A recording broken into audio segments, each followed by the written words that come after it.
Olá pessoal, estou novamente aqui, professor Manuel Amaro, professor de Biologia do Instituto Federal do Amazonas. Estou aqui de volta para dar continuidade ao nosso trabalho, preparando você para o Enem, preparando você para os processos seletivos que você vai enfrentar agora em 2018. Neste vídeo vamos corrigir, discutir, comentar várias questões de biologia do vestibular da FUVEST, um dos vestibulares mais concorridos do Brasil, beleza? Fica aqui comigo que eu volto depois da vinheta. É mais rápido do que coisa de preá. Segura aí, hein?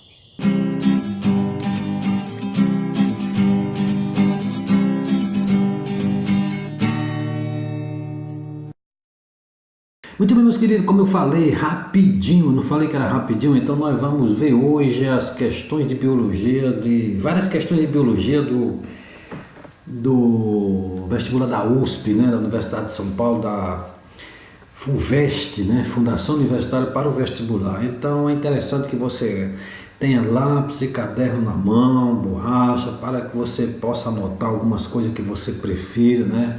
E se você não se inscreveu no canal, se inscreva, já vá deixando seu joinha, seu like, que é para o nosso trabalho ficar bem divulgado aí por todo o Brasil, né? Esse projeto que eu criei agora em 2018. Beleza, pessoal? Então vamos em frente, né? Que agora o negócio aqui é interessante. Olha só. Borboleta, lula e avestruz têm como principal excreta nitrogenado, respectivamente. Os excretas nitrogenados, pessoal, são os produtos do metabolismo dos aminoácidos, né, das proteínas. Então, são excretas que precisam ser eliminadas do organismo. Aí veja bem, a alternativa A, borboleta, ácido úrico, lula, amônia e avestruz, ácido úrico. Ok, então pessoal, borboleta, primeiro nós vamos ver o que são esses animais. Borboleta é o que? Borboleta é um inseto, né? Inseto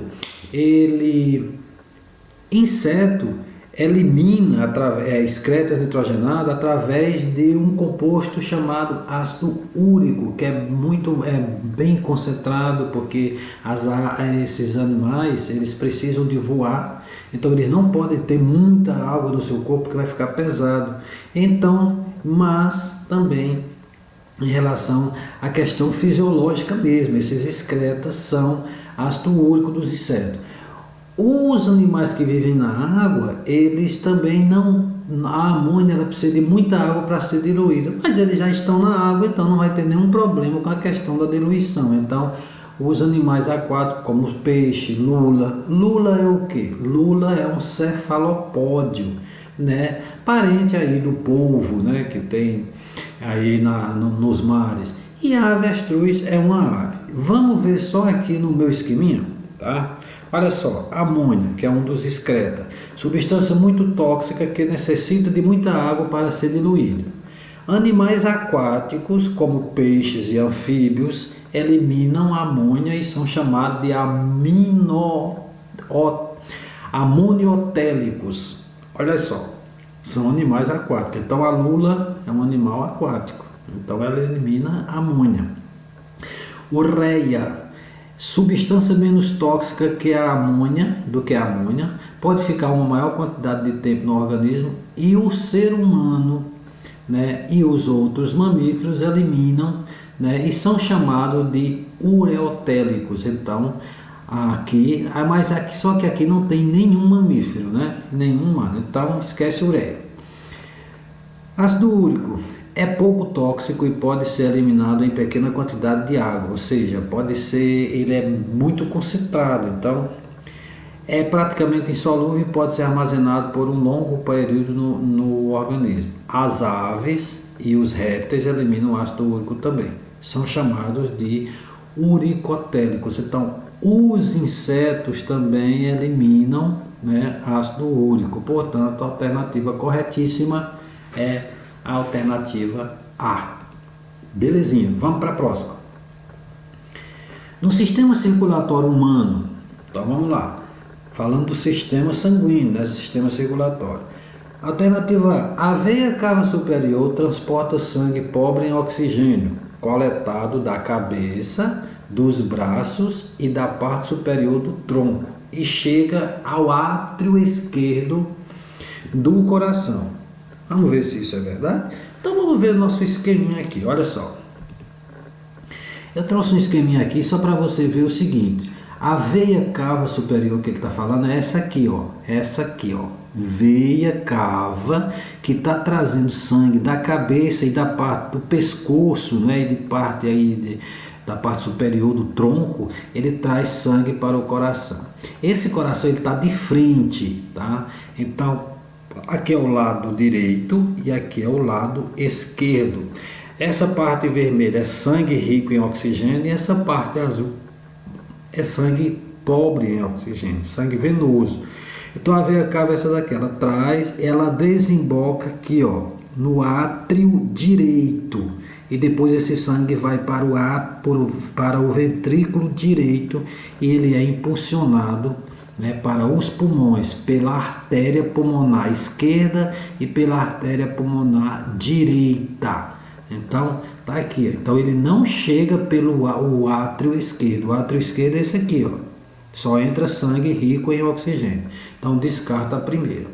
B. A veia cava inferior transporta sangue pobre em oxigênio, coletado da parte inferior do tronco e dos membros inferiores, e chega ao átrio direito do coração. Vamos ver se é verdade. Quem é a veia cava inferior? Essa aqui, ó. Tá vendo, ó? Veia cava inferior, coleta sangue rico pobre em oxigênio, essa parte azul é pobre em oxigênio, e dos membros inferiores, como as pernas, né, a coxa, a canela, o pé, e também da parte inferior do tronco, aí da região pélvica, e traz para o coração, ó, e desemboca aqui no átrio direito, tá dizendo aqui, ó, coletada da parte inferior do tronco e chega ao átrio direito do coração. Então está correto esse trajeto aqui, beleza? Então a correta é a letra B. Mas vamos olhar a letra C, ó. A artéria pulmonar. Quem é a artéria pulmonar? Essa aqui, pessoal, ó, que é a artéria pulmonar, ó. Artéria pulmonar. Porque o que é uma artéria? A artéria é todo o vaso que leva sangue do coração para o corpo. E veia é todo o vaso que traz sangue do corpo para o coração. Portanto, essa aqui é uma das exceções. A artéria está carregando sangue pobre em oxigênio. Então, olha aqui, a artéria pulmonar transporta sangue rico em oxigênio. Não, pobre, aqui, ó, pobre, tá? Então, descarta. D, as veias pulmonares transportam sangue rico em oxigênio. Beleza, aqui, ó, tá uma veia aqui do coração para os pulmões, né? Dos pulmões até o átrio direito. Não, ela não carrega sangue dos pulmões até o átrio direito, até o átrio esquerdo. Então descarta. A artéria aorta transporta sangue rico em oxigênio para o corpo. Beleza? Aqui é a artéria aórtica. Ela vai lá para a parte do pescoço e da cabeça e também para o restante do corpo. Sangue rico em oxigênio. Beleza, vamos ver. Por meio da circulação sistêmica, que é essa circulação aqui. E sai do ventrículo direito. Do ventrículo direito é esse aqui, ó. Então não, ela sai do ventrículo esquerdo, aqui, ó. Belezinha? Então, corretíssima a letra B e vamos para o próximo. No grupo dos fungos são conhecidas perto de 100 mil espécies. Esse grupo tão diverso inclui espécies que... Então vamos lá. A. São sapróbias. Bom, os sapróbios são aqueles organismos que se alimentam da matéria orgânica morta. Os fungos são sapróbios. Então, fundamentais na ciclagem de nutrientes, pois sintetizam açúcares. Opa, peraí, sintetizam açúcares? Não, os fungos não sintetizam açúcar, eles são heterotróficos, né? Então, descarta a letra A. Não sintetizam. Quem sintetizam açúcares são os autotróficos, como plantas, algas, né? A alternativa B, são parasitas, procariontes. Não, os fungos não são procariontes, eles são eucariontes, né? E alguns são parasitas, né? Mas eles são heterotróficos, mas eles são eucariontes, eles não são procariontes. Então descarta a letra B. São comestíveis, Sim, alguns fungos são comestíveis, né? Pertencente a um grupo de fungos primitivos que não formam corpos de frutificação, não. Os fungos que não formam corpos de frutificação são fungos microscópicos, né? Então, os que são comestíveis são a parte de cogumelo, então formam corpos de frutificação. Então, descarta C. Alternativa D. Formam com as raízes de plantas associações chamadas micorrizas, mutuamente benéficas pela troca de nutrientes? Corretíssima. Os fungos formam as micorrizas, é uma associação mutualística, ou seja, que há benefícios mútuos entre planta e fungo, então eles formam. E a letra E, realizam respiração na presença de oxigênio e fotossíntese. Olha, não, o fungo não realiza fotossíntese, então alternativa D, né, pessoal? Tranquilinho, vamos para frente, rapaz, aqui o negócio é sério, vamos para frente, minha gente, que o negócio aqui é ligeiro. Analise as 3 afirmações sobre o controle da respiração em humanos. Controle da respiração, olha só. Afirmativa 1. Impulsos nervosos estimulam a contração do diafragma e dos músculos intercostais, que esse músculo fica entre as costelas, provocando a inspiração. Nada mais do que a verdade. Está corretíssimo. Ou afirmativa 2. A concentração de dióxido de carbono no sangue influencia o ritmo respiratório. Sim, influencia o ritmo respiratório. Quando aumenta a concentração de dióxido de carbono, o centro respiratório aumenta a frequência respiratória, porque precisa baixar a quantidade de ácido carbônico por conta do pH que precisa se manter aí neutro, né? Então, influencia sim. Afirmação 3. O ritmo respiratório pode ser controlado voluntariamente, né? Dependendo da nossa vontade, beleza? Mas na maior parte do tempo tem controle involuntário. Corretíssimo. Nós controlamos voluntariamente, né? Por exemplo, a gente pode ofegar, pode diminuir, mas quando nós, por exemplo, estamos dormindo ou estamos trabalhando de uma maneira que não estamos prestando atenção, nós estamos sempre respirando. Portanto, também na maior parte do tempo tem controle involuntário. Então, 1, 2 e 3 são corretos. Então, alternativa é. Beleza? Para frente. Questãozinha de genética. A surdez é geneticamente heterogênea, ou seja, ela pode ser causada por mutações em diferentes genes, localizado nos cromossomos ou no cromossomo X, localizado nos autossomos. Quem são os autossomos, pessoal? São os cromossomos não sexuais. Nós temos 44 cromossomos autossomos e temos 2 cromossomos alossomos, que são os cromossomos sexuais, tá bom? Então, o X e o Y para os homens e o X e X para as mulheres, beleza? Aí diz assim, localizado nos autossomos ou no cromossomo X, que é um cromossomo sexual, ou ainda por mutações em genes mitocondriais, beleza? Os heredogramas representam 4 famílias em que ocorrem pessoas com surdez. Então, o círculo redondo para a mulher e o quadradinho, o círculo para a mulher e o quadradinho para o homem. Beleza, então aqui nós temos, afetado é esse escuro, né? Tá preto, tá afetado. Então aqui, família 1. Aí tem aqui a família 1, o homem afetado, casado com a mulher não afetada, os filhos não afetados.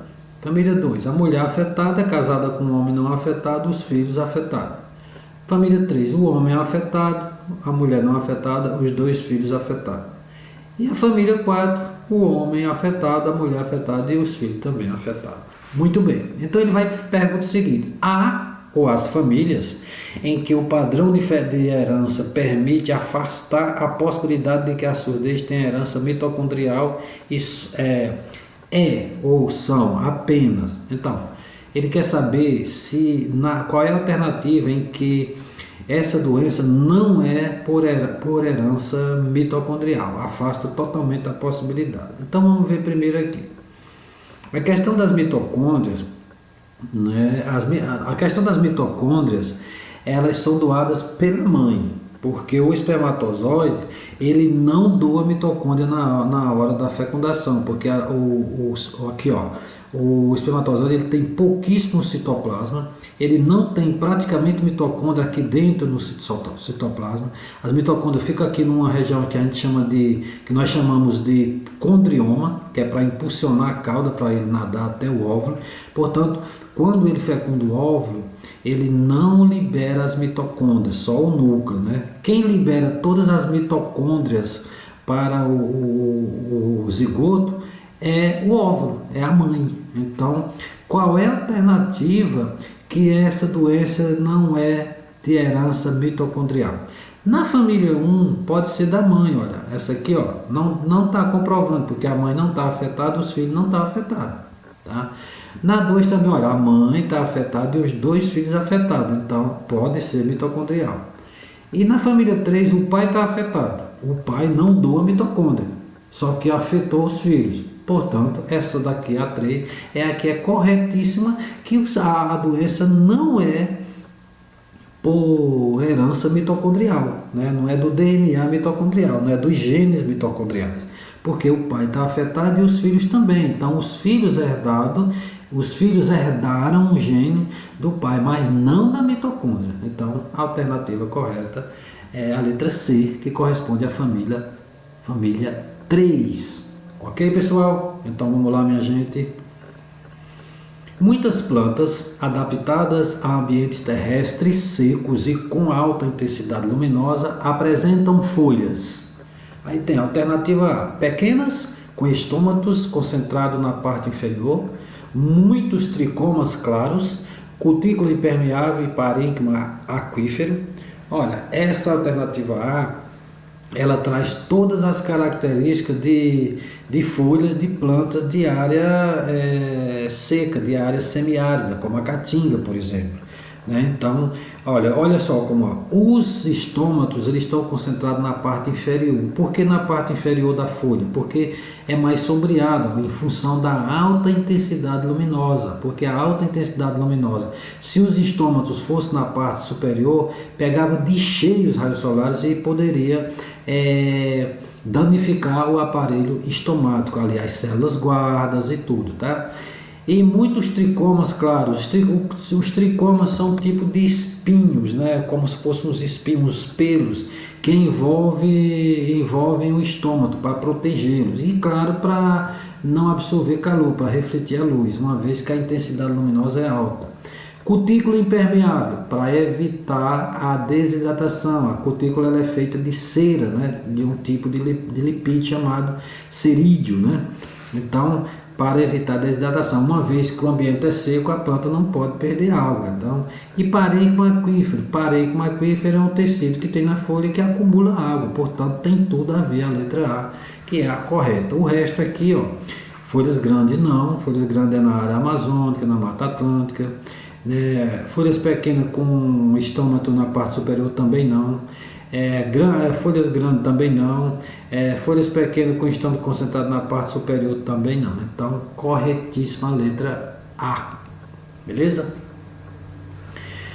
Uma questãozinha de genética, porém é uma questão que eu deixei aqui, mas para explicar para vocês que eu tenho dúvida nessa questão, porque ela não está correta. Veja bem, a resposta que foi dada aqui, eu não concordo com essa resposta, mas vamos considerar o que foi considerado aqui. Essa questão, na minha opinião, era para ser anulada. Olha só, célula de embrião de drosófila, que é a mosca das frutas, né, é uma célula diploide com 2N igual a 8, que estavam em divisão, foram tratadas com uma substância que inibe a formação do fuso.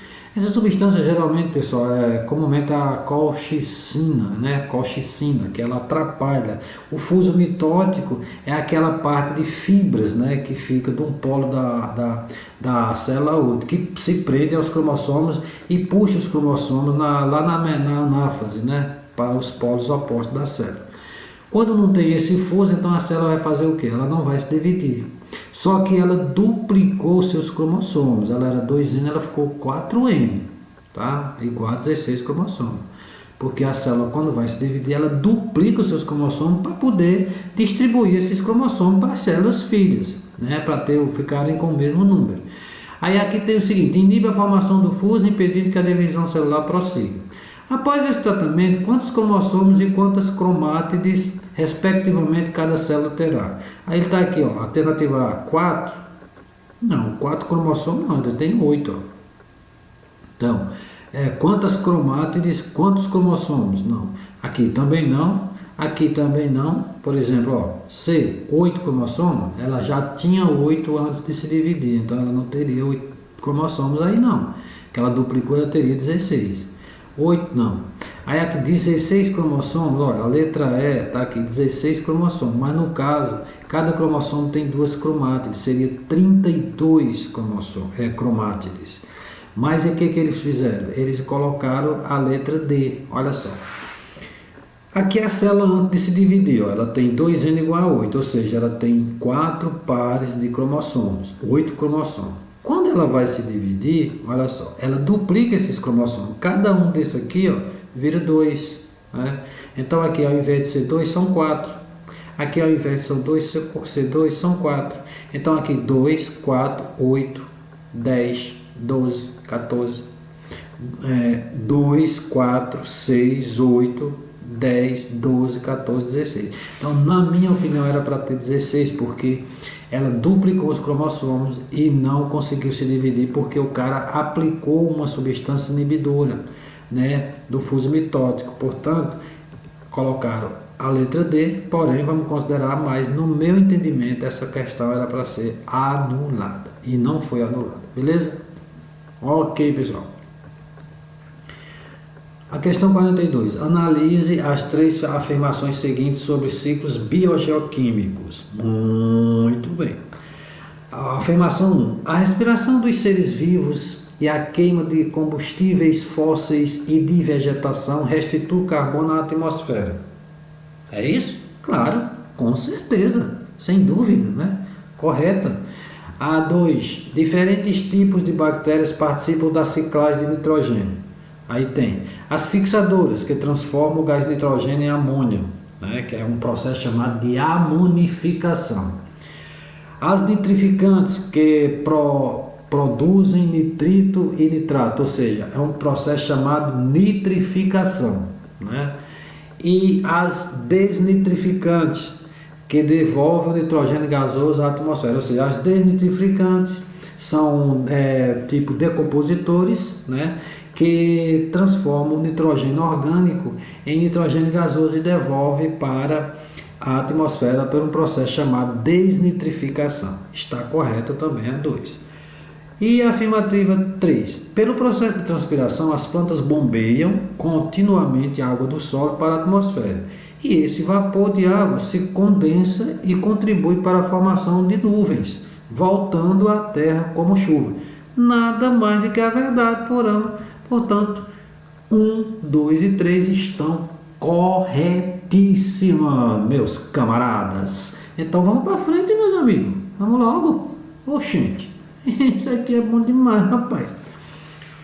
O botulismo provocou a morte de 1,1 mil cabeças de gado no último mês de agosto, que foi agosto do ano passado, né?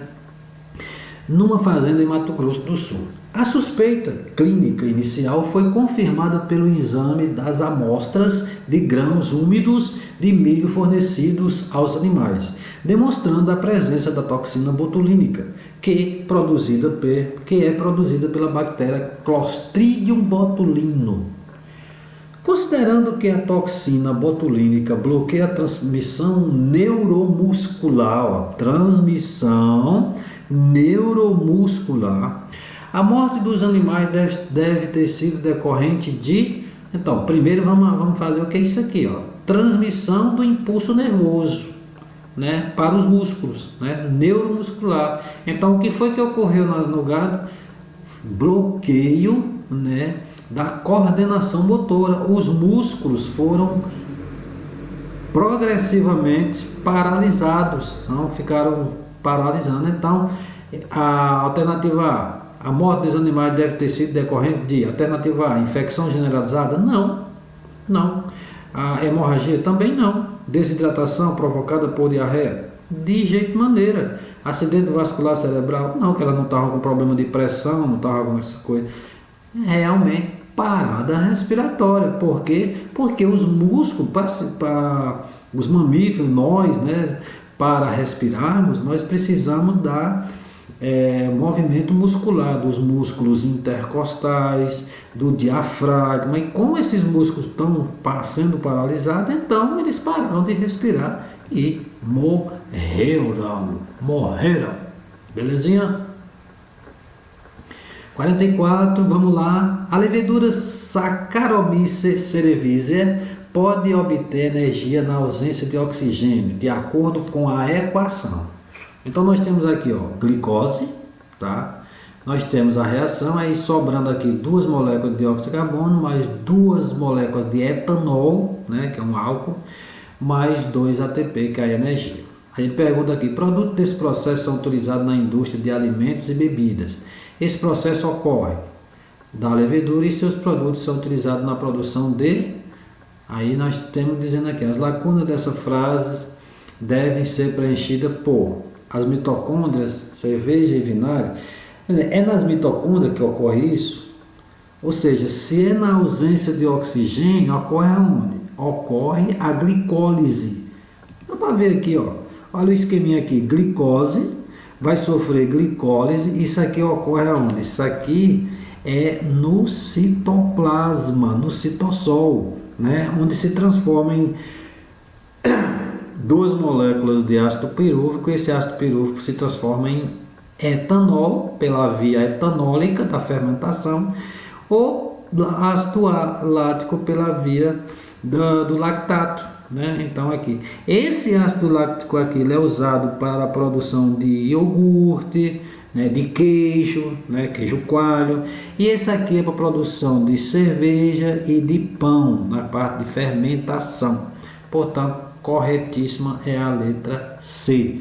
Ocorre no citossol e serve para a produção de cerveja e pão. Belezinha? Então vamos para frente, pessoal. Bom, uma questãozinha de genética. Isso aqui é interação gênica, bem interessante, ó, pessoal. Nos cães labradores, a cor da pelagem preta, chocolate ou dourada depende da interação entre 2 genes. Um localizado no cromossomo X, que são esses alelos aqui, ó, Bzão e Bzinho. E o outro no cromossomo 5, os alelos Ezão e Ezinho. O alelo dominante B é responsável pela síntese do pigmento preto e o alelo recessivo Bzinho, o alelo dominante Bzão é responsável pela síntese do pigmento preto e o alelo recessivo Bzinho pela a produção do pigmento chocolate. Ou seja, ele está dizendo que o Bzão é responsável pela produção do pigmento preto e o Bzinho pela produção do pigmento chocolate. O alelo Ezão determina, né, ele é dominante, determina a deposição do pigmento preto e também do pigmento chocolate nos pelos. E o alelo Ezinho impede a deposição de pigmento no pelo, ou seja, o Ezinho ele não deixa que os pigmentos sejam depositados, mas ele só vai agir se ele tiver em homozigose, né? Se ele tiver os 2 Ezinho. Então vamos lá, dentre 36 cães resultantes de cruzamento de cães heterozigóticos nos 2 locos, ou seja, duplo heterozigoto, né? Então ele é Bzão, Bzinho, Ezão, Ezinho, ele é duplo heterozigoto nos 2 locos, né? Com cães duplo homozigotos recessivos. Então, quem é os duplos homozigóticos recessivos? O Ezinho, o Bzinho e o Ezinho, né? Então, esse é o cruzamento. Quantos com pelagem preta, pelagem chocolate e dourada, respectivamente, são esperados? Aí aqui está as alternativas. Vamos ver aqui o nosso esqueminha? Vamos só ver aqui, ó. O que ele está falando é isso aqui, ó, na pigmento. Então aqui nós temos 2 duplo homozigoto, esse homozigoto recessivo e esse homozigoto dominante. Então, ó, Bzinho, Bzinho, Ezinho, Ezinho. Quando os dois alelos se apresentam iguais, né, alelos, eles estão iguais, a mesma versão, então eles são homozigóticos. Quando apresentam os alelos diferentes, por exemplo, aqui, ó, Bzão, Bzinho, ele é heterozigoto para a cor preta e chocolate também. E Ezão, Ezinho, ele é duplo heterozigoto, tá? Então aqui nós vamos vendo o seguinte, ó, que o que nós temos aqui, ó, por exemplo, a interação entre o alelo Bzão e o alelo Ezão dá a cor preta. Então, se tiver pelo menos um Bzão e um Ezão, ele vai ser preto. Pode olhar aqui, ó, onde tem um Bzão e um Ezão, ele tem a cor preta. Se ele não tiver Bzão, né, e na presença do Ezão ou do Ezinho, ó, aqui, ó, o Ezão, ele é responsável por quem? Pela deposição do pigmento. Então, como não tem Bzão, ele não vai produzir pigmento preto, porque o Bzinho está em dupla, ó, ele tá aqui dupla, ele tá em dose dupla, então ele é responsável pela produção de pigmento chocolate e o E pela distribuição. Então, o cão vai ser da cor de chocolate.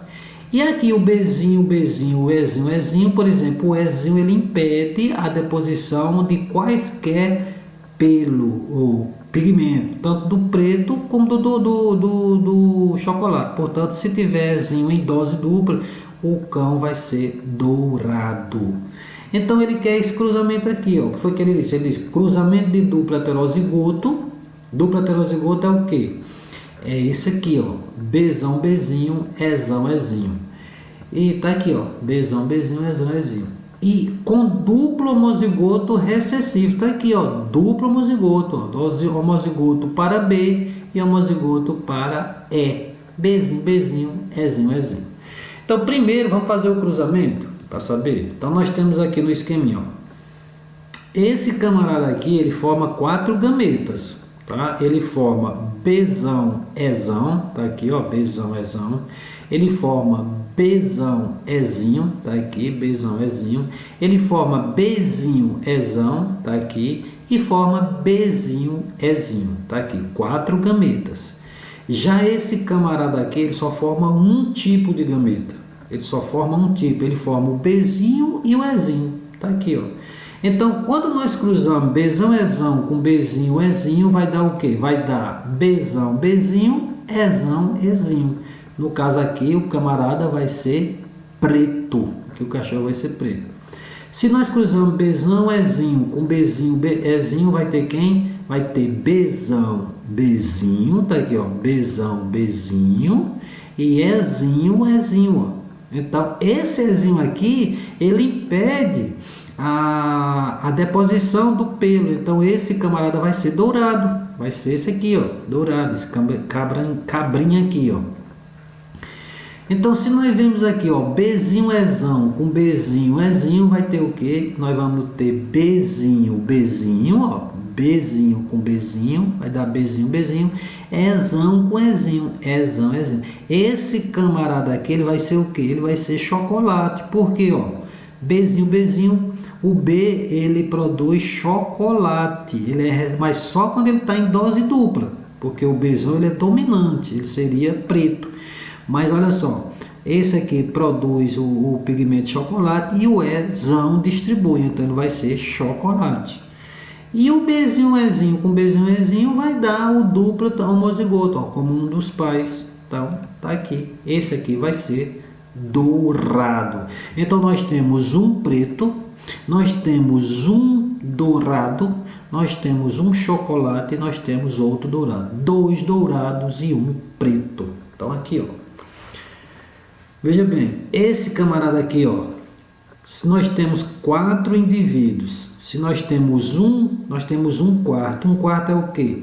25%, né? Então é 0,25.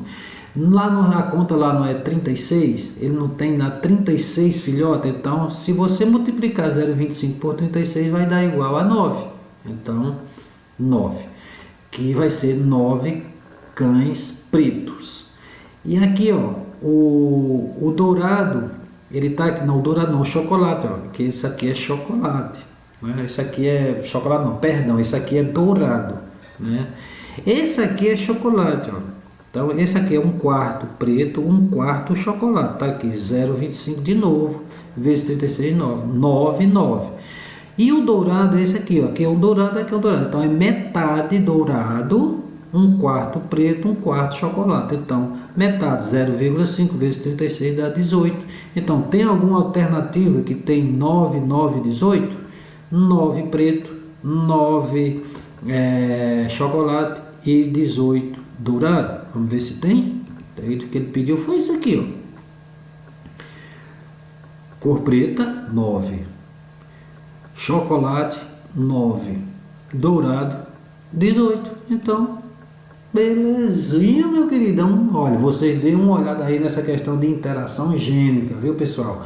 Essa questão de interação gênica cai bastante e é uma questão que precisa bem atenção, beleza? Então vamos para frente, meus queridos. Vamos. Ok, pessoal, muito obrigado por ter assistido o vídeo. É sempre um prazer estar aqui com vocês. Se você não se inscreveu no canal, se inscreva, compartilhe com seus amigos. Muito obrigado por ter assistido o vídeo e que Deus abençoe a todos.